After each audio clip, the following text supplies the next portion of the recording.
سے پہلے میں یہ بات کہوں گا کہ حضرت سید محمد حسینی المعروف شہمیر اول قدس سرہ العزیز کے 255ویں عرس کے موقع پر ہم سب لوگ یہاں جمع ہوئے ہیں. تمام مشائخین عظام، علماء کرام اور تمام حضرات کا استقبال کرتا ہوں. مرحبا، اہلا و سہلا، خوش آمدید. برادر محترم علی جناب حضرت مولانا سید شاہ احمد پیر شہمیری رشادی دامت برکاتکم سے ادباً درخواست کرتا ہوں کہ وہ یہاں ڈیاس پر تشریف لائیں. میرے مامو جان علی جناب حضرت سید شاہ عادل قادری دامت برکاتکم سے ادباً درخواست ہے کہ وہ بھی ڈیاس پر تشریف لائیں. مدراس سے تشریف فرما میرے مامو جان پروفیسر ڈاکٹر غیاث احمد صاحب دامت برکاتکم سے بھی ادباً التماس ہے کہ وہ یہاں ڈیاس پر تشریف لائیں. مکرم و محترم عالی جناب سید شاہ فاضل قادری دامت برکاتکم سے بھی ادباً میرا التماس ہے کہ وہ یہاں ڈیاس پر تشریف لائیں. مختلف شعراء کرام جو ہندوستان کے الگ الگ علاقوں سے تشریف لائے ہیں، میری مراد علی جناب ظہیر کانپوری صاحب اور کبیر بنارسی صاحب، شیخ حبیب صاحب اور حسن جلال پوری صاحب، محمود شاہد صاحب، نون میم جالب صاحب، یونس طیب صاحب، افضال دانش صاحب اور ابرار کانپوری صاحب، شیخ حبیب صاحب. تمام شعراء کرام سے درخواست ہے کہ وہ یہاں تشریف لائیں. اور ہمارے شہر قدری سے اقبال قریشی صاحب سے بھی میں خواہش کروں گا کہ وہ یہاں تشریف لائیں. عارف امینی صاحب بھی تشریف لائیں. شہر انندپور سے تشریف لائے ہوئے مکرم و معظم جی علی جناب حضرت خواجہ محمد بیابانی صاحب کا بھی ہم بہت ہی دل کی گہرائیوں سے استقبال کرتے ہیں. ہمارے مدن پلی سے تشریف فرما محترم قمر امینی صاحب بنگلور سے ہمارے شعراء کے ساتھ تشریف لائے ہیں. عرفان صاحب، ان سے بھی درخواست ہے کہ وہ بھی یہاں تشریف لائیں. شہر بنگلور سے تشریف لائے ہوئے ہمارے محبی مولوی حافظ و قاری جی ہدایت اللہ رشادی لطیفی سے میں کہوں گا کہ وہ بھی یہاں ڈیاس پر تشریف لائیں. میں نے ان کو توجہ دلائی تھی کہ حضرت شاہ کمال رحمۃ اللہ علیہ کا جو دیوان مخزن العرفان ہے، جس کو آج سے تقریباً 10 سال قبل خانوادہ شہمیریہ کی جانب سے اسی ڈیاس پر بڑے سائز کے 680 صفحات پر جو دیوان مخزن العرفان کے نام سے جس کا اجرا ہوا تھا، میں نے ہدایت اللہ صاحب کو توجہ دلائی. بہت دنوں سے ان کی خواہش تھی کہ وہ ڈاکٹریٹ کریں، پی ایچ ڈی کریں.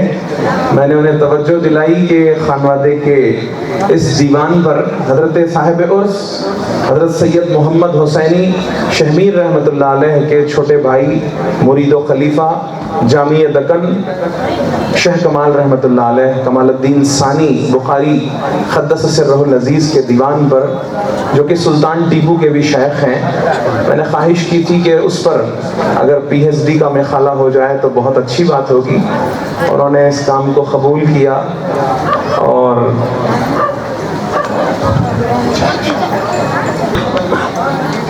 یسوی یونیورسٹی تروپتی سے ڈاکٹر پروفیسر ستار صاحب سید عبدالستار صاحب کی نگرانی میں انہوں نے اپنا پی ایچ ڈی کا مقالہ مکمل کیا ہے، جو تحفتاً آج انہوں نے مجھے پیش کیا ہے.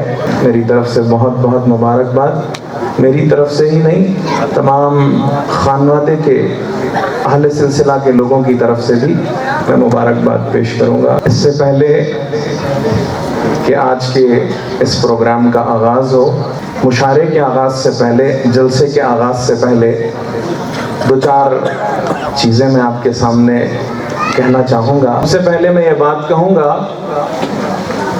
کہ حضرت سید محمد حسینی المعروف شہمیر اول قدس سرہ العزیز کے 255ویں عرس کے موقع پر ہم سب لوگ یہاں جمع ہوئے ہیں، اور حضرت کی عمر مبارکہ 105 سال کی رہی ہے ماشاءاللہ۔ حضرت نے اورنگزیب عالمگیر کے زمانے سے لے کر سلطان حیدر علی اور ٹیپو سلطان تک کا زمانہ حضرت نے دیکھا ہے، اور صرف حضرت کا تعارف ہم ایک اللہ والا یا ولی کے طور پر نہیں، بیک وقت آپ بہت ہی کامل اولیاء میں آپ کا شمار ہوتا ہے۔ اسی کے ساتھ ساتھ حضرت شہمیر رحمۃ اللہ علیہ کا کمال یہ ہے کہ آپ اردو زبان میں اولین ایسی شخصیت ہیں جنہوں نے فلسفے پر سب سے پہلے اردو میں لکھا۔ آپ زبردست شاعر بھی رہے ہیں۔ ایک جگہ فرماتے ہیں شہمیر نہ کر فکر تو کچھ خود کی واللہ، خود کہتے ہیں رزق کو، شہمیر نہ کر فکر تو کچھ خود کی واللہ، رزاق تیرا قادر و قیوم ہے اللہ۔ شہمیر نہ کر فکر تو کچھ خود کی واللہ، رزاق تیرا قادر و قیوم ہے اللہ۔ چونکہ قدیم دکنی اردو زبان رہی ہے، آج کی اردو میں اور قدیم اردو میں کافی فرق رہا ہے، تو حضرت آگے فرماتے ہیں، ربائی ہے حضرت کی، شہمیر نہ کر فکر تو کچھ خود کی واللہ، رزاق تیرا قادر و قیوم ہے اللہ، چیرا ہے جنہیں منہ کو ولے رزق نہ دیوے۔ حضرت فرماتے ہیں کہ جس نے تیرے منہ کو کھول کے رکھا ہے کھانے کے لیے، رزق کے لیے، قدیم اردو میں فرماتے ہیں چیرا ہے جنہیں منہ کو ولے رزق نہ دیوے، لا حول ولا قوت الا باللہ۔ یہ ربائی ہے حضرت شہمیر رحمۃ اللہ علیہ۔ شہمیر نہ کر فکر تو کچھ خود کی واللہ، رزاق تیرا قادر و قیوم ہے اللہ، چیرا ہے جنہیں منہ کو ولے رزق نہ دیوے، لا حول ولا قوت الا باللہ۔ حضرت کا کمال یہ ہے کہ آپ کی عمر مبارک جو 105 سال ہوئی، 100 سال کی عمر تک حضرت نے کوئی کتاب تصنیف نہیں فرمائی، اور اخیر 4 سال کے عرصے میں حضرت نے مختلف مختصر سے رسائل لکھے ہیں، اور ان رسائل پر میرا بھی دعویٰ ہے اور بڑے بڑے علماء کا دعویٰ ہے کہ اس ایک ایک مختصر رسالے کو اگر شرح کرنے کے لیے کام کیا جائے تو بڑی سی 8-8 10-10 جلدوں میں اس کی شرح کی جا سکتی ہے۔ حضرت کی کتابوں میں تصنیفات میں انتباہ الطالبین ہے، اثر التوحید ہے، رسالہ قادریہ ہے، رسالہ نوریہ ہے، مراتب داخلی مظاہر خارجی ہے، آپ کا کلام ہے۔ تو یہ سب ان تمام چیزوں کو اجا کر کے الحمدللہ تعالی کچھ سال قبل اسی عرس کے موقع پر الارشاد کے نام سے حضرت کے تمام رسائل کو، مجموعہ رسائل کا نام میں نے الارشاد دیا، جو آپ کے سامنے شائع ہو چکا ہے اور آپ کے سامنے آ چکا ہے۔ حضرت پیر و مرشد والد محترم حضرت العلامہ سید شاہ قادر علی پاشا چشتی القادری بخاری قدس اللہ سرہ العزیز کا بھی آج ہم حضرت شہمیر رحمۃ اللہ علیہ کے عرس کے ساتھ حضرت والد محترم پیر و مرشد قبلہ کا بھی 16واں عرس ہم منا رہے ہیں۔ حضرت قبلہ وصال ہوئے 16 سال کا عرصہ گزر چکا ہے۔ یہ بس حضرت قبلہ کی دعائیں ہیں، ان کی توجہ ہے، ان کا کرم ہے، ان کی تربیت ہے، ان کا فیضان ہے، ان کی جوتیوں کا صدقہ ہے کہ آج جو کچھ بھی اس خانوادے میں ہو رہا ہے انہی کی توجہ، انہی کا فیض، انہی کی برکت، انہی کی دعاؤں کا نتیجہ ہے، ورنہ ہماری اتنی اوقات نہیں کہ ہم کچھ کام کر سکیں۔ تو بہرحال حضرت پیر و مرشد قبلہ کی بڑی خواہش رہی ہمیشہ سے کہ خانوادے کے ہمارے تمام بزرگ، حضرت شہمیر کو لے لیں، حضرت اجمل کو لے لیں، حضرت اشغل کو لے لیں، حضرت اکمل کو لے لیں، حضرت بیرنگ کو لے لیں، حضرت شہمیر ثالث کو لے لیں، اور حضرت لامع کو لے لیں، یہ جو ہمارے خاندان کے تمام صاحب دیوان بزرگ شعراء گزرے ہیں، ان تمام بزرگوں کی کتابوں کو، تصانیف کو اور ان کے مخطوطے جو آج تک کبھی شائع نہیں ہوئے، ان سب کو حضرت قبلہ کی ہمیشہ سے خواہش رہی کہ ان سب کو منظر عام پر لایا جائے، اس کو آسان کیا جائے، لوگوں تک اس کو پہنچایا جائے۔ تو بہرحال حضرت قبلہ کے حین حیات ایک کام ہو سکا 2004 میں۔ یوں تو اول حضرت پیر و مرشد قبلہ نے اول زمانے میں اپنے والد محترم کا دیوان شہمیر کو شائع کروایا تھا، خانوادہ شہمیریہ کے کلام کو گلدستہ شہمیریہ کے نام سے طبع کروایا تھا، اور روح التجوید جو فن تجوید پر ایک عظیم کتاب ہے میرے دادا قبلہ حضرت علی مراد شاہ افضل رحمۃ اللہ علیہ کی، اس کو شائع کروایا تھا۔ تو بہرحال حضرت قبلہ نے بہت کام کیا تھا، لیکن اپنی عمر کے اخیر زمانے میں جو حضرت قبلہ کے ساتھ جو مجھے کام کرنے کا شرف نصیب ہوا، اور ایک کتاب 2001 میں پہلی مرتبہ حضرت قبلہ کے حکم سے جو کتاب منظر عام پر آئی، اس کتاب کا نام ہے، والد محترم کی تصنیف ہے، اسرار معرفت۔ تو اس کے تباہ ہونے کے بعد حضرت قبلہ کا ارادہ تھا کہ مزید کام کیا جائے اور خانوادے کی تمام کتابوں کو عوام تک، اہل سلسلہ تک، کتب خانوں تک اور اہل فن تک ان تمام چیزوں کو پہنچایا جائے۔ حضرت قبلہ کا وصال 2004 میں اسی خواہش کے ساتھ حضرت کا وصال ہوا۔ 16 سال گزر چکے ہیں۔ میں نے ارادہ کیا، نیت کی کہ حضرت قبلہ کے اس کام کو بڑھائیں گے، اس کام کو آگے چلائیں گے۔ کوشش کی گئی، ایک چھوٹی سی کوشش تھی، جس کے نتیجے میں بحمد اللہ تعالی 2004 سے اس عرس کے موقع پر آپ کے سامنے زیادہ سے زیادہ 4 کتابیں، کم سے کم 1 کتاب ہر سال آپ لوگوں کے سامنے پیش کی گئی ہے، شائع کی گئی ہے، اور الحمدللہ تعالی ثم الحمدللہ تعالی اب تک اس سال تک 22 کتابیں خانوادے کی طرف سے شائع ہو چکی ہیں، اور آج بھی اسی سلسلے کی کڑی کو باقی رکھتے ہوئے 23ویں کتاب منظر عام پر آپ لوگوں کے سامنے آنے جا رہی ہے۔ 22 کتابوں میں 95% کتابیں جو ہماری ہیں وہ سب بشکل مخطوطہ محفوظ تھیں۔ 200 سال، 300 سال، 350 سال سے اس پر کوئی کام نہیں کیا گیا تھا۔ کتب خانوں کی زینت بنی ہوئی تھی وہ کتابیں، یا کسی میوزیم کی زینت بنی ہوئی تھی۔ الحمدللہ اللہ تعالیٰ کی توفیق سے اور اللہ تعالیٰ کے فضل سے، والد محترم پیر و مرشد قبلہ کی دعاؤں سے یہ تصنیف و تالیف کا کام جاری رہا الحمدللہ تعالیٰ، اور جس میں بڑی بڑی کتابیں بھی ہوئی۔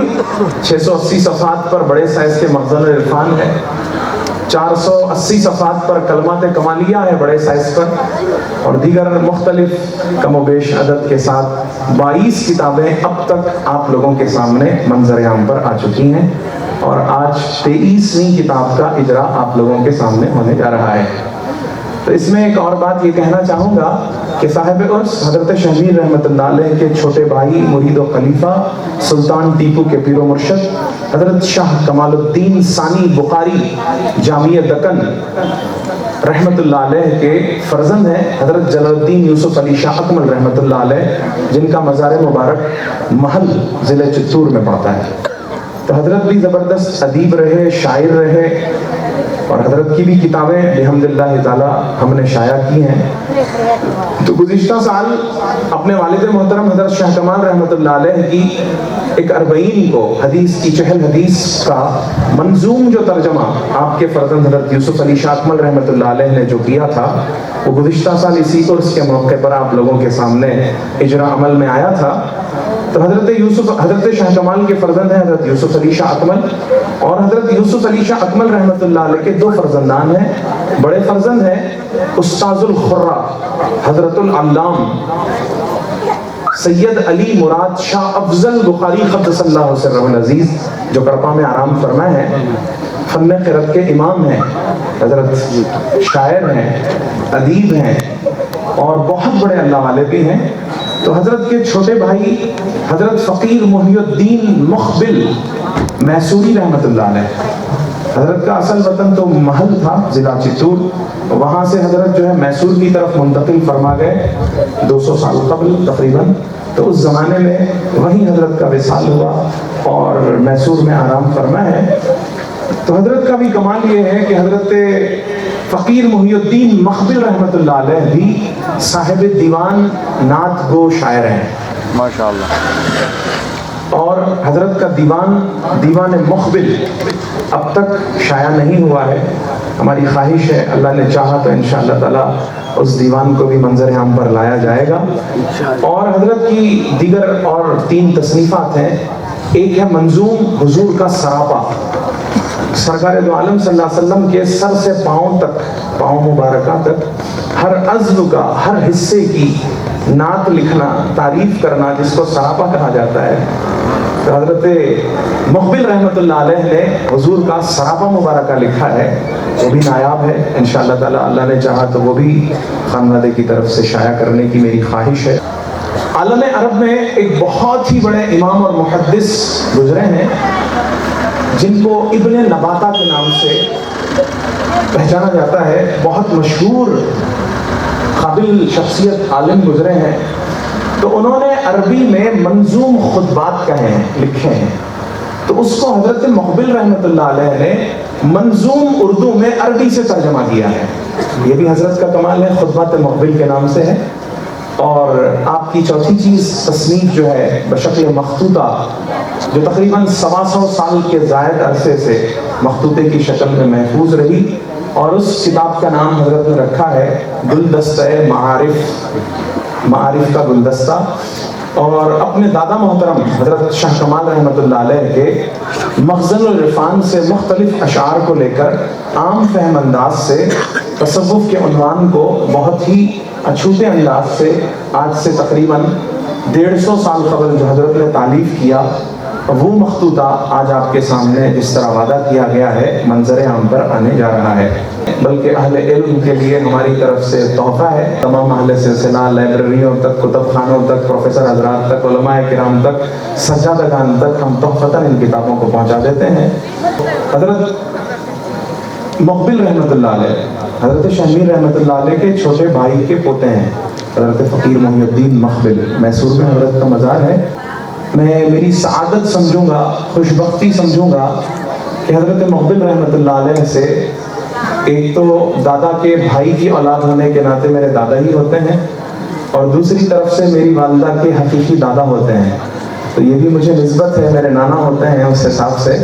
اور یہ وہ حضرت مقبل رحمۃ اللہ علیہ ہیں جن کے بارے میں ایک بڑی اہم چیز میں آپ کے سامنے کہنا چاہوں گا کہ مخزن العرفان، جو دیوان مخزن العرفان ہے، اس کو آج سے 111 سال قبل سب سے پہلی مرتبہ حضرت فقیر محی الدین مقبل رحمۃ اللہ علیہ نے آج سے 110 سال قبل حضرت نے مخزن العرفان کو شائع کروایا تھا. یہ آپ کا بہت بڑا علمی کارنامہ ہے.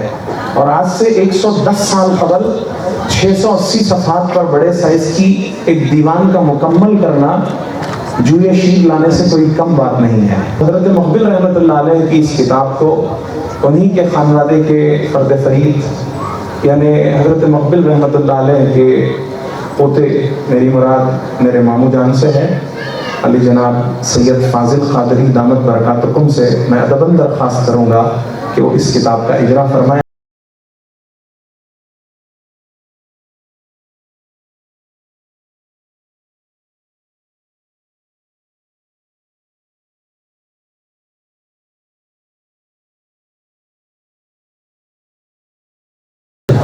حضرات، اس مشاعرے کے مبارک موقع پر کرناٹکا اردو اکیڈمی اور بزر غالب کی جانب سے شیخ حبیب صاحب اور ان کے دوست احباب سجادہ نشین صاحب کی خدمت میں ہدیہ تبریک اور تہنیت پیش کرنا چاہتے ہیں.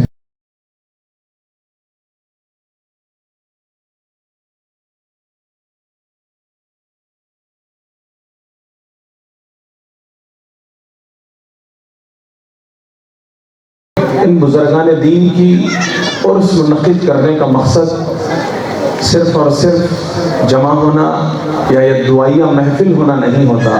اللہ کے رسول علیہ السلام کی حدیث پاک میں ایک جملہ ہے، ایک حدیث کا مختصر سا ٹکڑا ہے، نم کنومت العروس. عربی حدیث کا ایک جملہ ہے کہ انسان جب ایک نیک بندہ اللہ والا انتقال کرتا ہے اور انتقال کرنے کے بعد اس کو قبر میں لٹا دیا جاتا ہے اور اس سے منکر نکیر حساب و سوال و جواب کر لیتے ہیں، تو اس کے بعد اگر وہ نیک انسان ہو تو اس پر جنت کی کھڑکیوں کو کھول دیا جاتا ہے، راحت پہنچائی جاتی ہے، اور اس سے ایک نیک بندے سے یہ جملہ کہا جاتا ہے کہ نم کنومت العروس، ایک دلہن کی طرح آرام سے سو جاؤ۔ نم کنومت العروس، نم کے معنی ہوتے ہیں سو جاؤ، کنومت جیسا کہ عروس دلہن سو جاتی ہے۔ یہ حدیث پاک کے ایک مختصر سا جملہ ہے۔ تو یہ لفظ عروس جو کہا گیا ہے، چونکہ اللہ کے رسول سرکار دو عالم نبی اکرم صلی اللہ علیہ وسلم انسانوں کی فطرت سے واقف ہیں، تو یہاں دیکھیں کتنی لطیف بات اللہ کے رسول نے فرمائی ہے کہ نکاح ہونے کے بعد دلہن کو اس کے کمرے میں پہنچا دیا جاتا ہے، تو وہ اپنے شوہر کے انتظار میں جو بیٹھی ہوئی ہوتی ہے دلہن، اس کے لیے لفظ استعمال کیا گیا ہے کہ دلہن کی طرح سو جاؤ۔ مطلب یہ ہے کہ کیا کبھی دلہن کو کسی نے سوتا ہوا پایا ہے؟ یعنی وہ کیفیت نیند کی نہیں ہوتی، یعنی نیند اگر کہہ دیا جائے تو آدمی نیند میں چلا گیا، یعنی اس میں یہ لطیف اشارہ کہا گیا ہے کہ دلہن کی طرح سو جاؤ۔ مطلب یہ ہے کہ حواس کے ساتھ تو وہ سوئی نہیں ہے، بلکہ وہ اپنے آنے والے شوہر کے انتظار میں سونے کی طرح منتظر ہیں۔ تو یہ لفظ اس لیے حضور نے حدیث میں استعمال فرمایا کہ دنیا میں بندہ جو کچھ کے کرتا ہے، بندہ جو کچھ کے نیک اعمال کرتا ہے، اس کی اخیر میں اس کی نیت یہ ہوتی ہے کہ وہ اپنے رب کائنات کا دیدار کرے۔ اور خود حضور اکرم کا فرمان ہے کہ انسان اپنی ان آنکھوں سے اللہ تبارک و تعالیٰ کا دیدار نہیں کر سکتا۔ جب موسیٰ علیہ السلام جیسے عظیم الجلیل القدر نبی کو اللہ کا دیدار نہیں کروایا جا سکتا، ایک جھلک کی تاب نہیں ہو سکتی، تو ہما شما کی اوقات ہی کیا ہے کہ وہ اللہ کا دیدار کرے، لیکن وہ دیدار انہیں نصیب ہوگا کل قیامت کے دن۔ تو اسی وجہ سے جو دیدار کا لمحہ ہوتا ہے، تو اس دیدار کے انتظار میں جس طرح دلہن اپنے شوہر کے انتظار میں رہتی ہے، ویسے ہی ایک بندہ مومن قیامت تک اللہ تعالیٰ کے دیدار کے انتظار میں ایک دلہن کی طرح سویا ہوا ہوتا ہے۔ نم کنومت العروس، تو یہ جو لفظ عروس ہے جو حضور نے عروس کا، عروس جمع ہے دلہنوں کی طرح سو جاؤ، تو اس کا واحد ہوتا ہے عرس۔ تو اسی سے ان بزرگوں کی محفل کو جو سالانہ منعقد ہوتی ہے، وہ حدیث کے جملے عروس سے عرس بنایا گیا ہے۔ لیکن اللہ معاف کرے، اللہ ہدایت دے، اللہ توفیق دے، عرس کے نام پر اتنا غلط ہوتا ہے ہمارے ماحول میں، اللہ معاف کرے، اللہ ہدایت دے ہماری قوم کو۔ عرس کا مطلب تو فحاشی بن گیا ہے آج کل، اور عرس کا مطلب تو ناچ گانا بن گیا ہے، عرس کا مطلب تو بازار بن گیا ہے، عرس کا مطلب تو دنیا بھر کی غلط چیزیں کرنے کا نام عرس بن گیا ہے۔ لیکن حقیقی معنوں میں جو حدیث پاک سے جو لفظ عرس لیا گیا ہے، نم کنومت العروس لفظ سے، اتنی متبرک جو چیز ہے ان بزرگان دین کی، وصال کا دن، وہ اللہ تعالیٰ کے دیدار کے لیے۔ بہت سے لوگوں کو نہیں معلوم کہ عرس کو ایک رسم سمجھا جاتا ہے، عرس کو ایک طریقہ سمجھا جاتا ہے، عرس ایک بات کی ایجاد کی ہوئی چیز سمجھا جاتا ہے۔ یاد رکھیے گا، عرس کی ایک اور بھی بہت بڑی بنیاد ہے۔ احد کے جو شہداء ہیں، جنگ احد جو حضور کے زمانے میں ہوئی تھی، وہ جو شہداء کرام ہیں جو شہید ہوئے تھے اس وقت، وہ احد کے شہداء کرام کے ہر سال جس دن ان کی شہادت ہوئی تھی، حضور نبی رحمت صلی اللہ علیہ وسلم صحابہ کرام میں اعلان کرواتے کہ میں احد کے شہداء کی مزارات پہ اہتماماً جا رہا ہوں، جو آنا چاہے میرے ساتھ آئے۔ تو حضور اعلان کرواتے، اور حدیث میں یہ جملے ہیں کہ حضور کے لیے احد کے شہداء کے مزارات کے پاس بیان کرنے کے لیے ممبر لگایا جاتا۔ اور حضور اس ممبر پر کھڑے ہو کر بیان فرماتے، دعا فرماتے اور وہاں سارے صحابہ شریک ہو جاتے. تو اسی لیے عرس کے جو اجزاء ہوتے ہیں، عرس میں کیا کرنا ہوتا ہے؟ حضور کے حکم کے مطابق سارے جمع ہو جاتے ہیں، حضور اعلان کرواتے ہیں، ہم بھی اسی طرح مختلف انداز سے اعلان کرواتے ہیں، اور پھر اس کے بعد سب ایک جا جمع ہوتے ہیں، ایک ممبر لگتا ہے، اس پر اللہ رسول کی باتیں کرتے ہیں، اللہ والوں کی باتیں کرتے ہیں، نعت کی سعادت حاصل کی جاتی ہے. تو بہرحال یہ سب جو کچھ عرس کیا جاتا ہے، یہ عرس ہم لوگوں کا یا کسی کا بنایا ہوا نہیں. یہ عرس نام بھی ایک حدیث پاک کے ایک جملے سے لیا گیا ہے، اور عرس کا طریقہ بھی اللہ کے رسول کے عمل سے لیا گیا ہے. تو اب ہم انشاءاللہ تعالیٰ اس مشاعرے کا باقاعدہ آغاز خیرت کلام اللہ سے کریں گے. تو خیرت کلام اللہ کے لیے شہر بنگلور سے تشریف لائے ہوئے ہمارے محبی مولوی حافظ و قاری ہدایت اللہ رشادی لطیفی صاحب سے کہوں گا کہ وہ آئیں اور بڑے ہی تفصیل کے ساتھ اپنے مختلف انداز سے اپنے فن خیرت کا مظاہرہ کریں اور اس مشاعرے کا باقاعدہ آغاز کریں.